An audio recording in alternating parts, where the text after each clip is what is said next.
मित्रांनो, चला तर आज आपण भारतीय डाक म्हणजे GDS ऑनलाईन एंगेजमेंट शेड्यूल जुलै 2024 जे आहे, महाराष्ट्र सर्कल लिस्ट जी आहे तर ती लागलेली आहे, निकाल लागलेला आहे पोस्ट ऑफिससाठी. ज्यांच्या विद्यार्थ्यांनी फॉर्म भरला होता तर त्या विभागातला निकाल जो आहे तर तो लागलेला आहे. तर त्याच्या संदर्भातला अपडेटेड व्हिडिओ मी तुमच्यासाठी घेऊन आलेले आहे. तर तुम्ही बघू शकता महाराष्ट्र डिव्हिजन जे आहे तर त्याच्यामधला हा निकाल आहे. तर कट ऑफ जो आहे तर ते पण मी तुम्हाला सांगणार आहे.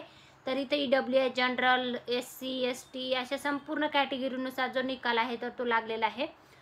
डाक विभागामध्ये ज्या ज्या विद्यार्थ्यांनी फॉर्म भरला होता तर 10वीच्या जे तुमचे मार्क्स असतात ना त्याच्यावर हा कट ऑफ लागलेला असतो.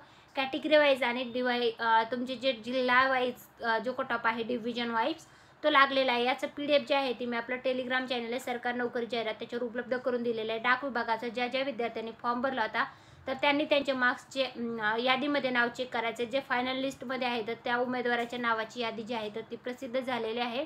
डाक विभाग महाराष्ट्र राज्यातला जो निकाल आहे तर तो लागलेला आहे 2024चा जुलै 2024चा जो डाक विभागाची जाहिरात आली होती तर त्याचा हा निकाल आहे. तर ज्या विद्यार्थ्यांनी फॉर्म भरला होता त्यांनी यादीमध्ये नाव चेक करा. हे 84 पेजेस आहेत, त्याच्यामुळे आपल्याला संपूर्ण व्हिडिओमध्ये कव्हर करता येत नाही, परंतु तुमचं नाव जे आहे तर ते तुम्हाला चेक करता येणार आहे. तर त्याचं PDF आपल्या टेलिग्रामवर अपलोड केलेलं आहे. सरकारी नोकरी जाहिरात असं PDF टेलिग्रामचं नाव आहे. धन्यवाद.